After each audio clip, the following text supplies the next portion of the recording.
నమస్తే, welcome to our channel. మనతో పాటుగా ఉన్నారు ప్రముఖ ఆధ్యాత్మికవేత్త, జ్యోతిష్య పండితులు, దత్తాత్రేయ గణపతి ఉపాసకులు మరియు అమ్మవారి సేవకులు బ్రహ్మశ్రీ మురళీధర్ శర్మ గురుగారు ఉన్నారు. మాట్లాడదాం. నమస్తే గురుగారు. మహాదేవ.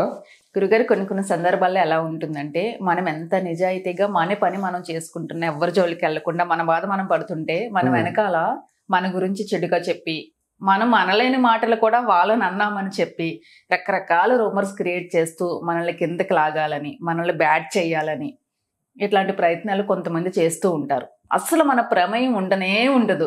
అయినప్పటికీ రకరకాలుగా మనల్ని కిందకి లాగడానికి 100% ప్రయత్నాలు చేస్తూ ఉంటారు.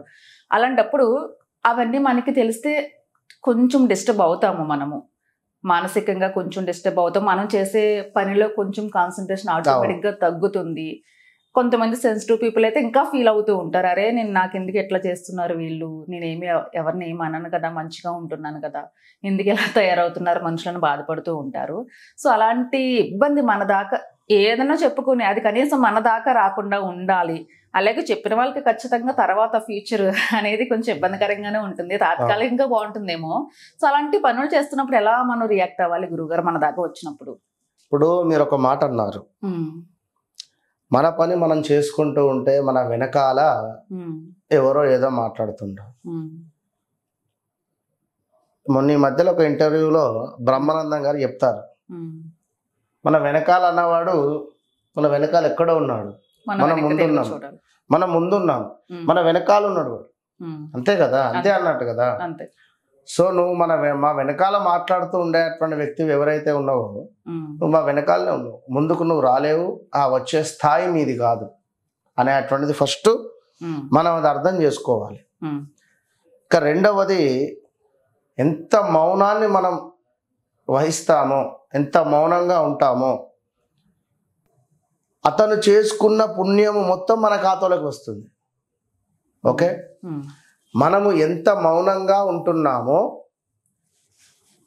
ఎవరైతే మనల్ని మన బ్యాక్ సైడ్ నుండి చెడుగా ప్రచారం చేశారా లేదా చెడుగా చెప్తూ ఉన్నారో, వాడు ఒక అభిషేకం చేయని, లేదా వాడు ఒక హోమం చేయని, లేదా వాళ్ళు ఒక తీర్థయాత్రలకు సందర్శనానికి వెళ్ళనియండి, లేదా వాళ్ళ ఒక కార్యక్రమం ఏదైనా చేయనియండి, వాళ్ళు చేసినటువంటి పుణ్యం మన ఖాతాలోకి వస్తుంది. ఎప్పుడైతే మనం విచక్షణ కోల్పోయి మాటకు మాట మాట్లాడతామో, అది వేరే ఉంటుంది, ఒక మూర్ఖత్వంగా ఉంటుంది, సైలెంట్గా ఉండడం అంతే. కనుక మొన్న ఇక్కడ ఏదో చూసా, ఎవరైతే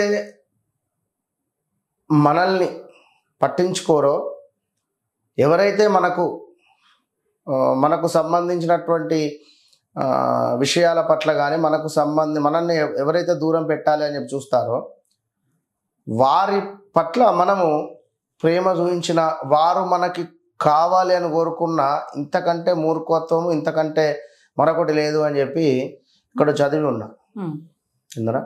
కనుక మళ్ళీ మనతో ప్రేమగా ఉంటారు, నేను అదే చెప్తున్నా. ప్రతి విషయం ఇప్పుడు ఇక్కడ మనము అని చెప్పి అనుకొని మనకు సంబంధించినటువంటి విషయాలు ఏవో షేర్ చేసుకుంటాము.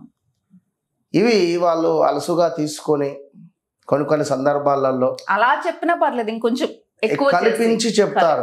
కొంతమంది ఇప్పుడు వాడు బండి కొన్నాను, బండి కాదు కారు కూడా కొనే రేంజ్ ఉండే కారు కొందా అనుకున్నాడు, బండి కొన్నాడు, లేదా కారు కూడా కొన్నాడు, అంతే. కారు కొంటే ఇల్లు కూడా కొన్నాడు అని చెప్పేస్తారు, అంతే. ఒకటికి రెండు కలిపి చెప్పేయాలి అక్కడ. ఎందుకంటే ఈ క్షణము నీకు అక్కడ కిరీటం వస్తుందా, లేదా నువ్వు ఎదుటివారి యొక్క దృష్టిలో అబ్బా అని అనిపించుకోవచ్చు. అలాంటి సాహజం ఎందుకు ఉంటుంది గురుగారు? చెప్తా రేపటి కాలంలో దీనికి సంబంధించి నువ్వు ఎంతనైతే తులాభారం ఎంతనైతే వేసావో అంతకు డబల్గా నువ్వు తూగే పరిస్థితి ఉంటుంది నీ యొక్క కర్మ. కనుక మూడో వ్యక్తి మన దగ్గర లేనప్పుడు వారి గురించి మనం మాట్లాడడం అనవసరం. సో రెండవది, మన జాతకరీత్యా కేతువు కానీ రాహువు కానీ, లాస్ట్ వీడియోలో కూడా నేను చెప్పి ఉన్నా, ఎప్పుడైతే చెడుగా మనం బ్యాక్ సైడ్ నుంచి ఎవరితోనైతే మనం మాట్లాడుతున్నామో, ఎవరి గురించి అయితే మనం చెప్తున్నామో, చెడు ప్రచారం చేస్తున్నామో, ఇక్కడిది అక్కడ అక్కడిది ఇక్కడ, ఈ సందర్భాలలో విపరీతమైనటువంటి కేతు దోషం వస్తుంది జాతకరీత్యా. ఇప్పుడు ఒక పక్షిని కొట్టిన, ఒక జంతువును తిన్నా చంపిన, ఒక పిల్లిని కొట్టిన, కుక్కను కొట్టిన, ఆవును కొట్టిన, ఇవన్నీ కేతువుకు సంబంధించి. సో కేతువు జాతకరీత్యా మనకు డౌన్ఫాల్ అయిపోతాడు. అంటే జ్ఞానం అనేటువంటిది మనకు రాదిగా. సో కేతు అరిష్టేతు సంప్రాప్తే కేతు పూజాంచ కారయేతు కేతు ధ్యానం ప్రవక్ష్యామి జ్ఞాన పీడోపశాంతయేతు అంటారు. ఇక్కడ జ్ఞానము కానీ అజ్ఞానము కానీ మనిషికి ఎంతో అవసరం.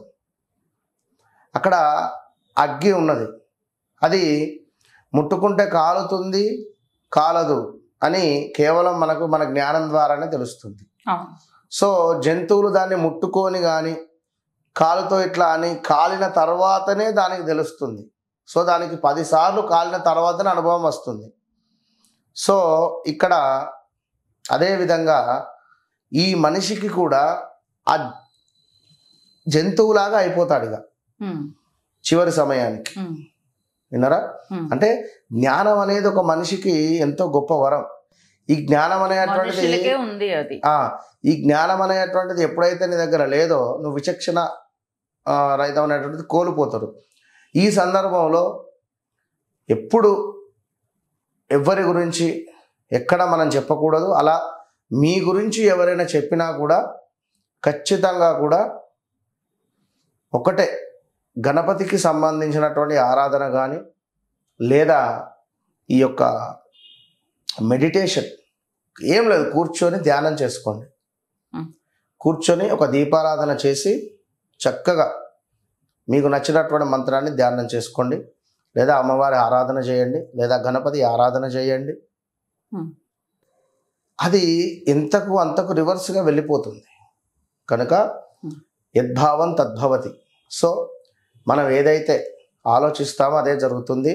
సో కూర్చొని జపం చేస్తూ చక్కగా కూడా నా గురించి ఎవరైతే చెడు ప్రచారం చేస్తూ ఉన్నారో, చెడుగా మాట్లాడుతూ ఉన్నారో, అది నా వరకు రాకుండా ఉండుగాక అని చెప్పి చక్కగా కూడా దుర్గా అమ్మవారికి కానీ గణపతికి కానీ విశేషంగా ఈ యొక్క జపం చేసుకోవాలి.